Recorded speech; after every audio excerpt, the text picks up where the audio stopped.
Hi friends, welcome back my YouTube channel. Video ನೋಡ್ತಿರೋರು ಯಾರೇನೂ ನಮ್ಮ ಚಾನಲ್ಗೆ ಸಬ್ಸ್ಕ್ರೈಬ್ ಆಗಿಲ್ಲ, ಸಬ್ಸ್ಕ್ರೈಬ್ ಆಗಿ.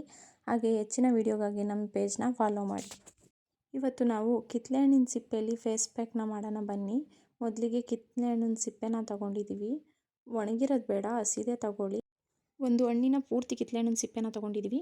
ಮತ್ತು ಇದಕ್ಕೆ ಒಂದು ಕಾಫಿ ಟೀ ಗ್ಲಾಸಲ್ಲಿ 3/4 ಗ್ಲಾಸಷ್ಟು ಹಾಲನ್ನ ತೊಗೊಂಡಿದ್ದೀವಿ. ಬಿಸಿ ಮಾಡಿರೋದಾದರೂ ಓಕೆ, ಇಲ್ಲಾಂದರೆ ಬಿಸಿ ಮಾಡಿಲ್ಲ ಅಂದ್ರೂ ಹಾಕೊಬೋದು. ಹಾಲನ್ನ ತೊಗೊಂಡಿದ್ದೀವಿ. ಮತ್ತು 1 ಟೇಬಲ್ ಸ್ಪೂನಷ್ಟು ಅಕ್ಕಿ ಹಿಟ್ಟನ್ನು ತೊಗೊಂಡಿದ್ದೀವಿ. ಮತ್ತು 1 ಟೇಬಲ್ ಸ್ಪೂನಷ್ಟು ಜೇನುತುಪ್ಪನ ತೊಗೊಂಡಿದ್ದೀವಿ. ಇದಿಷ್ಟನ್ನು ನೀಟಾಗಿ ಪೇಸ್ಟ್ ಆಗೋ ಥರ ಬ್ಲೆಂಡ್ ಮಾಡ್ಕೊಳ್ಳಿ. ಈ ಆರೆಂಜ್ ಪೀಲ್ ಫೇಸ್ ಪ್ಯಾಕೆಲ್ಲ ಏನೆಲ್ಲ ಬೆನಿಫಿಟ್ಸ್ ಇದೆ ಅಂದರೆ ಸ್ಕಿನ್ ಬ್ರೈಟ್ ಆಗುತ್ತೆ, ಮತ್ತು ಪಿಂಪಲ್ಸ್ ಎಲ್ಲ ಕಡಿಮೆ ಆಗುತ್ತೆ. ಒಬ್ಬೊಬ್ರಿಗೆ ಫೇಸಲ್ಲಿ ತುಂಬ ಆಯಿಲ್ ಪ್ರೊಡಕ್ಷನ್ ಆಗ್ತಾ ಇರುತ್ತೆ, ಅದನ್ನು ಕೂಡ ಕಂಟ್ರೋಲ್ ಮಾಡುತ್ತೆ. ಮತ್ತು ಸ್ಕಿನ್ನು ಹೈಡ್ರೇಟ್ ಆಗಿರೋಕ್ಕೆ ಕೂಡ ಹೆಲ್ಪ್ ಆಗುತ್ತೆ, ಟ್ರ್ಯಾನ್ ರಿಮೂವಲ್ ಆಗುತ್ತೆ.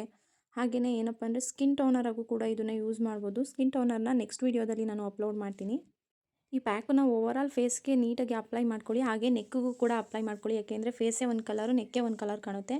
ಅದಕ್ಕೋಸ್ಕರ ನೀಟಾಗಿ ಎಲ್ಲ ಅಪ್ಲೈ ಮಾಡಿಕೊಂಡು, ಇದು ಡಾರ್ಕ್ ಸ್ಪಾಟ್ಸ್ನ ಕಡಿಮೆ ಮಾಡುತ್ತೆ, ಮತ್ತು ಫೇಸಲ್ಲಿ ರಿಂಕಲ್ಸ್ ಬರೋದನ್ನು ಕೂಡ ಕಡಿಮೆ ಮಾಡುತ್ತೆ. ತುಂಬ ಜನಕ್ಕೆ ಫೇಸಲ್ಲಿ ಪಿಂಪಲ್ಸ್ ಆಗಿ ಓಪನ್ ಪೋರ್ಸ್ ಥರ ಆಗಿಬಿಟ್ಟಿರುತ್ತೆ, ಅದನ್ನು ಕೂಡ ಫುಲ್ಲು ಕ್ಲಿಯರ್ ಆಗುತ್ತೆ. ಫೇಸು ಒಳ್ಳೆ ಯಂಗ್ ಥರ ಫೀಲ್ ಆಗುತ್ತೆ. ಹಾಗೆ ಇದರಲ್ಲಿ ವಿಟಮಿನ್ ಸಿ ಅನ್ನುವಂಥದ್ದು ಹೆಚ್ಚಾಗಿರುತ್ತೆ, ಮತ್ತು ಇದರಲ್ಲಿ ಆ್ಯಂಟಿ ಆಕ್ಸಿಡೆಂಟ್ಸ್ ಇರುತ್ತೆ. ಹಾಗೆ ಏನಪ್ಪ ಅಂದರೆ ಡೆಡ್ ಸ್ಕಿನ್ ಸೆಲ್ಸ್ನ ಕೂಡ ಇದು ರಿಮೂವ್ ಮಾಡುತ್ತೆ. ಫೇಸ್ನ ಸ್ವಲ್ಪ ಕೋಲ್ಡ್ ವಾಟರಿಂದ ವೆಟ್ ಮಾಡಿ ಒಂದು ಡ್ರೈ ಕ್ಲಾತಲ್ಲಿ ಒಂದು ಸಲ ಫೇಸ್ನ ಒರೆಸ್ಬಿಟ್ಟು ಆಮೇಲೆ ಈ ಪ್ಯಾಕ್ನ ಅಪ್ಲೈ ಮಾಡ್ಕೊಳ್ಳಿ. ಈ ಆರೆಂಜ್ ಪೀಲ್ ಫೇಸ್ ಪ್ಯಾಕ್ನ ನೀವು ವೀಕ್ಲಿ 1-2 ಟೈಮ್ಸ್ ಯೂಸ್ ಮಾಡಿದ್ರೆ ಬೆಸ್ಟ್ ರಿಸಲ್ಟ್ ಕೂಡ ಕಾಣಿಸುತ್ತೆ ನಮಗೆ. ನೀಟಾಗಿ ಪ್ಯಾಕೆಲ್ಲ ಅಪ್ಲೈ ಮಾಡಾದಮೇಲೆ 20 to 30 ಮಿನಿಟ್ಸ್ ಡ್ರೈ ಆಗೋಕ್ಕೆ ಬಿಡಿ. ಡ್ರೈ ಆಗಿಲ್ಲ ಅಂದರೆ ಎಕ್ಸ್ಟ್ರಾ 10 ಮಿನಿಟ್ಸ್ ಡ್ರೈ ಮಾಡಿ, ಏನಾಗಲ್ಲ.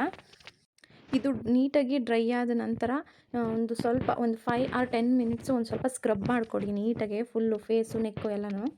ಹಾಗೆ ಇದನ್ನು ಕೈಗೆ ಮತ್ತು ಕಾಲಿಗೂ ಕೂಡ ಟ್ಯಾನ್ ಆಗಿದರೆ ನಾವು ಯೂಸ್ ಮಾಡ್ಬೋದು, ಏನಿಲ್ಲ, ಬೆಸ್ಟ್ ರಿಸಲ್ಟನ್ನ ಕೊಡುತ್ತೆ ಇದು. ನಾನು ಇದನ್ನು ಕೈಗೆ ಯೂಸ್ ಮಾಡಿದ್ದೀನಿ, ಯಾಕೆಂದರೆ ಕೈಯಲ್ಲಿ ಸ್ವಲ್ಪ ಟ್ಯಾನ್ನೆಸ್ ಇತ್ತು. ಅದರಿಂದ ನೀಟಾಗಿ ಸ್ಕ್ರಬ್ ಮಾಡ್ಕೊಂಡಾದಮೇಲೆ ನೀಟಾಗಿ ವಾಶ್ ಮಾಡ್ಕೊಳ್ಳಿ.